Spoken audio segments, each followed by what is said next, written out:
সম্মানিত দর্শকবৃন্দ, আপনি কি এনুমারেশন ফর্ম জমা দিয়েছেন? কিন্তু জমা দেওয়ার পরেই কি আপনার মনে প্রশ্ন জাগছে, সব তথ্য কি ঠিকঠাক দেওয়া হলো, নাকি ফর্ম জমা দেওয়ার পরেও আপনাকে নির্বাচন কমিশনের অফিসে হেয়ারিং বা শুনানির জন্য যেতে হবে?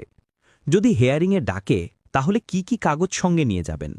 আর যদি না যেতে পারেন, তাহলে কি ভোটার লিস্ট থেকে আপনার নাম কেটে দেওয়া হবে? প্রিয় দর্শকবৃন্দ, ফর্ম জমা দেওয়ার কাজ প্রায় শেষ। এখন সবথেকে বড় আতঙ্কের নাম হল হেয়ারিং।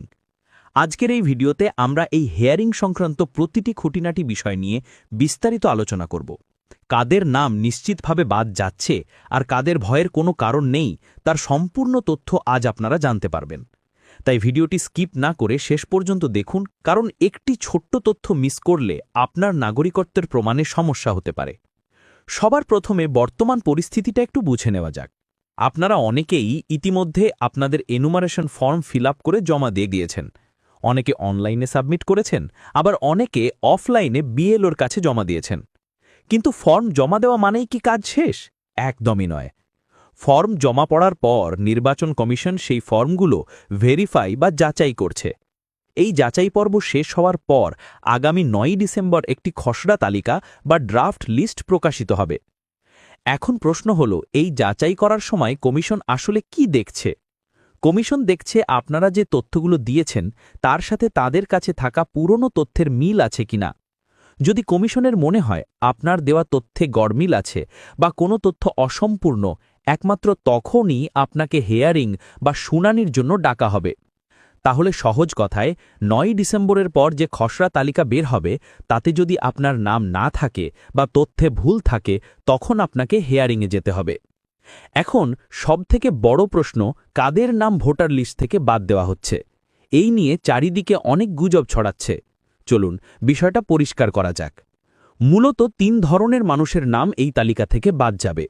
প্রথমত, যারা মৃত ভোটার, অর্থাৎ গত ২৩ বছরে যারা মারা গেছেন, তাদের নাম তো আর ভোটার লিস্টে থাকার কথা নয়, তাই তাদের নাম এই রিভিশন বা সংশোধনের সময় বাদ দেওয়া হচ্ছে। দ্বিতীয়ত, যারা স্থানান্তরিত হয়েছেন, ধরুন আগে কেউ এক জায়গায় থাকতেন, সেখানে তার ভোটার কার্ড ছিল, এখন তিনি অন্য জায়গায় বাড়ি করে চলে গেছেন এবং সেখানেও নতুন করে ভোটার কার্ড বানিয়েছেন। নিয়ম অনুযায়ী একজন ব্যক্তির ২টি জায়গায় ভোটার কার্ড থাকতে পারে না, তাই তার পুরনো জায়গার নামটা বাদ যাবে। তৃতীয়ত, যারা রাজ্য ছেড়ে পাকাপাকিভাবে অন্য রাজ্যে চলে গেছেন, অনেকেই আছেন যারা কাজের সূত্রে বা বিয়ের পর পশ্চিমবঙ্গ ছেড়ে অন্য রাজ্যে স্থায়ীভাবে বসবাস করছেন এবং সেখানে ভোটার কার্ড তৈরি করেছেন। তাদের নামও এই রাজ্যের তালিকা থেকে বাদ যেতে পারে। কিন্তু মনে রাখবেন, আপনি যদি একজন বৈধ ভোটার হন, নিয়মিত ভোট দিয়ে আসছেন এবং আপনি জীবিত আছেন, তাহলে আপনার ভয় পাওয়ার কোনো কারণ নেই। আপনার নাম কোনোভাবেই বাদ যাবে না। এবার আসি হেয়ারিংয়ের মূল বিষয়ে। কাদের নিশ্চিতভাবে হেয়ারিংয়ে ডাকা হতে পারে? সবথেকে বেশি সমস্যা হচ্ছে ২০০২ সালের লিঙ্কেজ নিয়ে। আপনারা জানেন যে এই ফর্মে ২০০২ সালের ভোটার তালিকার সাথে আপনার বা আপনার পরিবারের সংযোগ স্থাপন করতে বলা হয়েছে। যাদের এই ২০০২ সালের লিঙ্কেজ ঠিকঠাক পাওয়া যাচ্ছে না, তাদেরকেই মূলত হেয়ারিংয়ে ডাকা হবে। ধরুন আপনার পরিবারের বাবা, মা, দাদু, দিদা, ঠাকুরদা, ঠাকুরমা, এদের কারোর নামই আপনি ২০০২ সালের তালিকায় খুঁজে পাননি বা লিঙ্ক করতে পারেননি। সেক্ষেত্রে কমিশন আপনার নাগরিকত্ব বা বাসস্থানের প্রমাণ যাচাই করার জন্য আপনাকে ডেকে পাঠাতে পারে। আবার এমনও হতে পারে, আপনি লিঙ্ক করেছেন ঠিকই, কিন্তু ফর্ম ফিল আপের সময় কোনো তথ্য ভুল দিয়েছেন, নামের বানান ভুল বা সম্পর্কের ভুল। কমিশন যদি সেই ভুলটা ধরতে পারে, তবে সেটা সংশোধন করার জন্য আপনাকে হেয়ারিংয়ে ডাকবে। অর্থাৎ তথ্যগত ভুল বা ডেটা মিসম্যাচ হলে হেয়ারিংয়ে ডাক পেতে পারেন। এখন ধরুন আপনাকে হেয়ারিংয়ে ডাকা হলো, তখন আপনি নিজেকে প্রমাণ করবেন কিভাবে, বা আপনার নাম যে বৈধ সেটা বোঝাবেন কিভাবে? এর জন্য নির্বাচন কমিশন মোট ১১টি নথির কথা উল্লেখ করেছে। চিন্তার কোনো কারণ নেই, এই ১১টি নথির সবকটি আপনার লাগবে না। এর মধ্যে যে কোনো একটি থাকলেই চলবে। আসুন খুব ধীরে ধীরে জেনে নিই এই ১১টি নথি কি কি। ১. আপনি যদি কেন্দ্রীয় বা রাজ্য সরকারের কোনো দপ্তরে কাজ করেন বা সেখান থেকে পেনশন পান, তবে তার পরিচয়পত্র বা প্রমাণপত্র। ২. ১৯৮৭ সালের ১ জুলাইয়ের আগে তৈরি হওয়া কোনো ব্যাংক, পোস্ট অফিস বা এলআইসির নথি। ৩. আপনার জন্ম শংসাপত্র বা বার্থ সার্টিফিকেট। ৪. ভারতীয় পাসপোর্ট।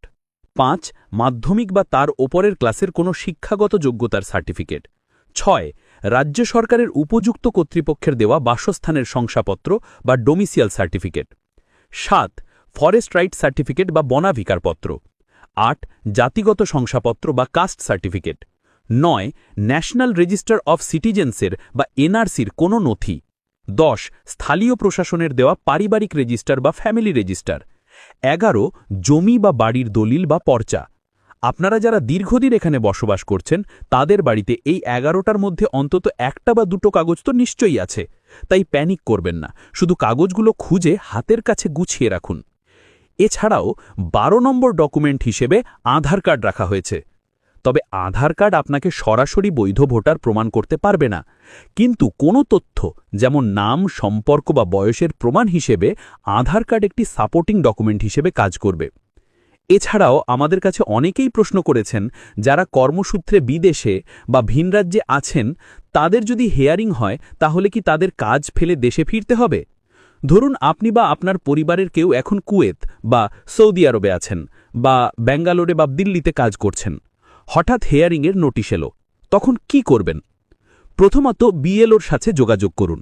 আপনার পরিবারের যারা বাড়িতে আছেন তারা স্থানীয় বিএলওর সাথে কথা বলুন। কমিশন এখন অনেক আধুনিক হয়েছে। যদি আপনি সশরীরে উপস্থিত না হতে পারেন, এক্ষেত্রে কমিশন অন্য কোনো বিকল্প ব্যবস্থা করতে পারে, অথবা কমিশনের ওয়েবসাইটে অভিযোগ জানানোর বা সমস্যা জানানোর একটি অপশন আছে, সেখানেও আপনি জানাতে পারেন যে আপনি বিদেশে আছেন। তবে আপনার অবর্তমানে আপনার পরিবারের কাউকে প্রয়োজনীয় কাগজপত্র নিয়ে বিএলও বা হেয়ারিং অফিসারের কাছে যেতে হতে পারে। তাই যারা বাইরে আছেন তারা এখনই আতঙ্কিত হয়ে প্লেনের টিকিট কাটবেন না।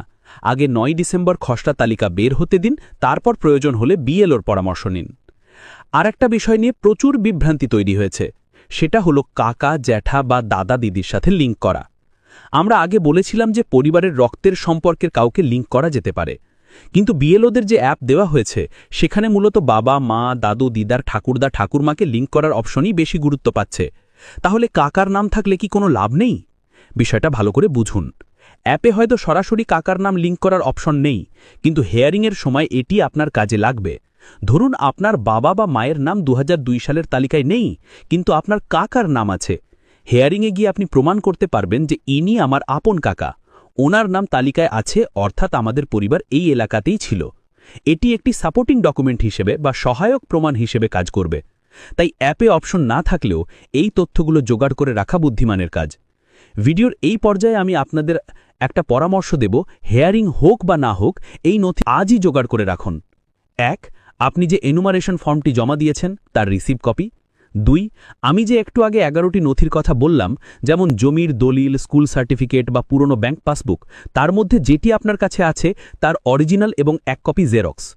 3 2002 সালের তালিকায় আপনি যাকে লিঙ্ক করেছেন, যেমন বাবা, মা বা দাদু, তার ভোটার কার্ডের ডিটেলস বা তালিকার সেই অংশটির প্রিন্ট আউট।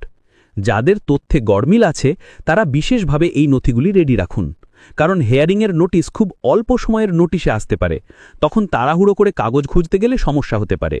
আগে থেকে গোছানো থাকলে আপনার হেয়ারিংয়ের সময় কোনো সমস্যা হবে না।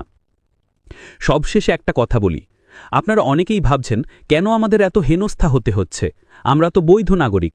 দেখুন, যে কোনো সরকারি প্রক্রিয়ায় কিছু নিয়মকানুন থাকে, তাই আতঙ্কিত হয়ে মানসিকভাবে দুর্বল হবেন না। মনে রাখবেন, সরকার বা কমিশন চায় না একটিও বৈধ ভোটারের নাম বাদ যাক। এই পুরো প্রক্রিয়াটা করা হচ্ছে যাতে ভুয়া ভোটার, মৃত ব্যক্তি এবং ডুপ্লিকেট নামগুলো বাদ দিয়ে একটি স্বচ্ছ তালিকা তৈরি করা যায়। আগামী 2026 সালের 7 ফেব্রুয়ারি চূড়ান্ত ভোটার তালিকা প্রকাশ হবে। আপনি যদি সঠিক তথ্য দিয়ে থাকেন এবং আপনার কাছে ন্যূনতম প্রমাণ থাকে, তবে সেই তালিকায় আপনার নাম থাকবেই। হেয়ারিং মানেই জেল বা ডিটেনশন ক্যাম্প নয়। হেয়ারিং হলো আপনার নিজের অধিকার বুঝে নেওয়ার একটি সুযোগ। সেখানে গিয়ে নিজের কাগজ দেখালেই সমস্যা মিটে যাবে। বন্ধুরা, আজকের আলোচনায় আমরা জানলাম হেয়ারিং কেন হয় এবং কি কি কাগজ লাগে। কিন্তু আপনারা কি জানেন কিভাবে আপনি বাড়িতে বসেই চেক করবেন আপনার নাম ড্রাফট লিস্টে আছে কিনা? এই অত্যন্ত জরুরি বিষয়টি নিয়ে আমরা আলোচনা করব আমাদের পরবর্তী ভিডিওতে। সেই ভিডিওটি মিস না করতে চাইলে আমাদের সঙ্গে যুক্ত থাকুন। দেখা হচ্ছে পরের ভিডিওতে। ততক্ষণ নিজের কাগজগুলো গুছিয়ে রাখুন এবং সাবধানে থাকুন। ধন্যবাদ।